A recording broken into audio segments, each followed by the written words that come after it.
has changed our world completely. Perhaps the biggest change has been in the way we work.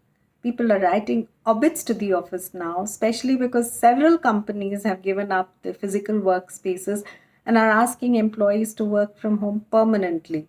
Is that a viable model? Then there are those who feel a hybrid way of working is the best way forward, as in retain the office but allow people to work from anywhere, any place, anytime. And they can actually do so thanks to digital tools and AI based solutions, and of course, communication methods like Zoom or Microsoft Teams. Old structures and processes of work do look a little outdated in the current scenario. In fact, at a recent Adobe event, a question asked was, what if normal needed to be changed? Taking a cue from that, we asked a few creative thinkers to reimagine the world of work. What if they were to rescript the how, what, where, when, and why of work? What would the world of work then look like? Here's what they had to say.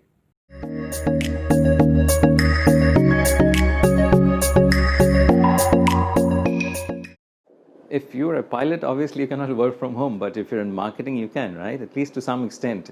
The most organizations are trying to determine which categories of jobs can be moved home fully or partly, or perhaps even be outsourced. But this is only the first part, and not the only part. You cannot do things to employees based on that knowledge.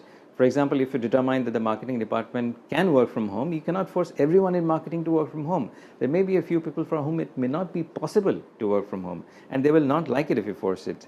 Now, the big difference between 40 years back and now is that knowledge workers have the freedom of choice about a lot of things in their lives, including work. Organizations will need to give that freedom to people to decide how, when, and where they want to work from. You will need to reimagine the entire workplace like a campus with a choice of physical and digital spaces. Like, I know where I'll be most effective or perhaps most happy working from today, and I'd like to exercise that choice. I know that if I do not have that freedom of choice with my employer, there'll be someone else who will give me that freedom. So we are not really living in the industrial era anymore, where employees have to be where the tools of work are. I mean, for most people, the tools of work, are in the pockets.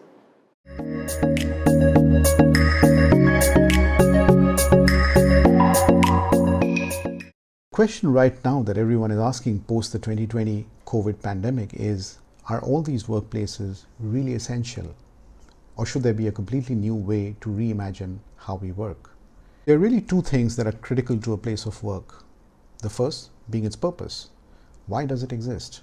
And does physical presence of employees at a place of work help get the work done better? Second is its ability to inspire. Is the place really inspiring for people to come in to work every morning? Does it help them become a better version of their professional self? If the answer to both these questions is yes, then the importance of the physical workplace perhaps cannot be undermined. It's there to stay.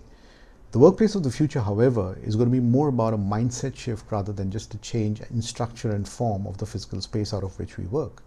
The two important things to consider here going forward: one is the emotional changes that people have gone through in 2020. Many people that we have spoken to are resetting their priorities in life and relooking at their goals. The work of the future will have to be woven around these new life goals and priorities. The second factor is that now there is a completely new set of young people who are set to contribute to the workforce. They are the Gen Z, and they are very different from millennials, and they are likely to add a completely new dimension to the workplace.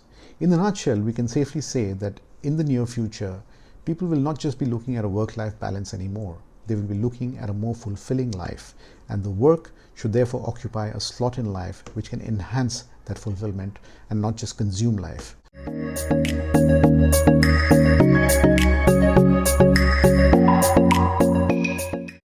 The future of work, it will be a combination of human creativity and artificial intelligence.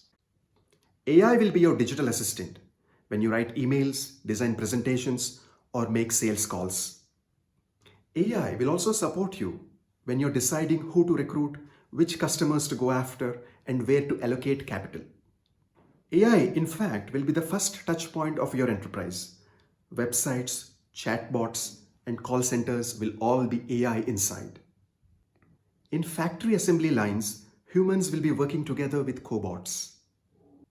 Digital twins, or digital representations of industrial equipment and assets, will transform operations and maintenance.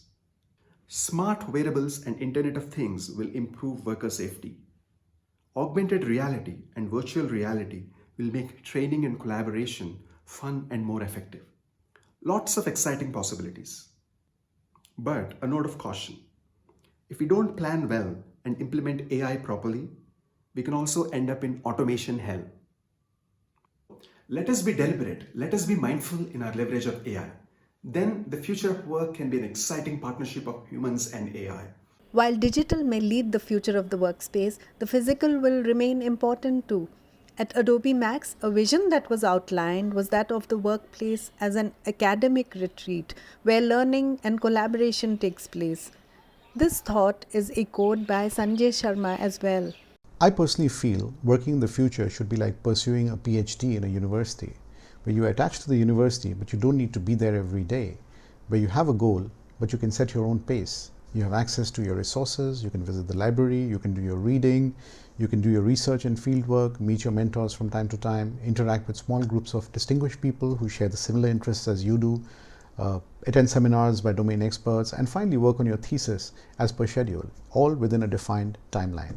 But the best part is that you're constantly learning through the process.